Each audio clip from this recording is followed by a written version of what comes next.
రాజధాని అమరావతి నిర్మాణ పనుల గురించి చర్చించడానికి ఏపీ మంత్రివర్గం ముఖ్యమంత్రి చంద్రబాబు అధ్యక్షతన సచివాలయంలో సమావేశమైంది. అమరావతిలో చేపట్టదలిచిన అదనపు భూసేకరణ సహా పలు అంశాలు ఈ సందర్భంగా చర్చకు వచ్చాయి.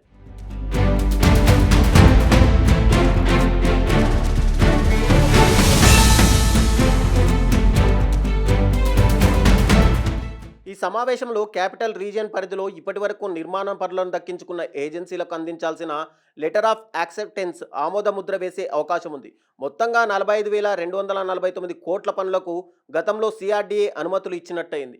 ఇందులో అసెంబ్లీ భవనానికి 765 కోట్లు, హైకోర్టు భవనానికి 1,048 కోట్లు, 5 ఐకానిక్ టవర్లకు 4,665 కోట్ల రూపాయలు ఖర్చు అవుతుందని సిఆర్డీఏ వెల్లడించింది.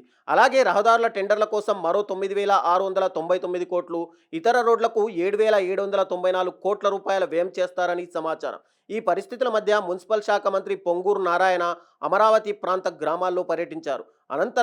అనంతవరంలో విలేకరులతో మాట్లాడారు. 58 రోజుల్లో 34,000 ఎకరాలను రైతులు స్వచ్ఛందంగా ఇచ్చారని అన్నారు. ప్రపంచం స్థాయి రాజధాని నిర్మించాలని చంద్రబాబు నిర్ణయం తీసుకున్నారని, ఇందులో భాగంగా నార్మల్ పోస్టర్ సంస్థ ద్వారా 5 ఐకానిక్ టవర్స్ డిజైన్ చేయించామని నారాయణ చెప్పారు. అమరావతిని మరింత విస్తరించడంలో భాగంగా 40,000 ఎకరాల భూమిని సేకరించాలనే ఆలోచనలో ఉన్నామని స్పష్టం చేశారు. మొదటి విడతలో 64,000 కోట్ల రూపాయల పనులకు ఇప్పటికే టెండర్లు ఇచ్చామని, గత ప్రభుత్వం తీరు వల్ల అమరావతి పరిధిలో అన్ని నిర్మాణాలు స్తంభించపోయాయని, ఇప్పుడు మళ్లీ 92 సంస్థల పనులు మొదలు పెట్టాల్సి వచ్చిందని తెలిపారు. వచ్చే 100 సంవత్సరాలు భవిష్యత్ అవసరాలను దృష్టిలో ఉంచుకొని ఈ నిర్ణయం తీసుకుంటున్నామని నారాయణ వివరించారు. భవనాల నిర్మాణానికి, రోడ్లు వేయడానికి తప్పనిసరిగా కంకర, గ్రావెల్ కావాల్సిందేనని, చాలినంత మెటీరియల్ను సమీకరించడానికి అవసరమైన అన్ని ఏర్పాట్లు చేస్తున్నామని వివరించారు.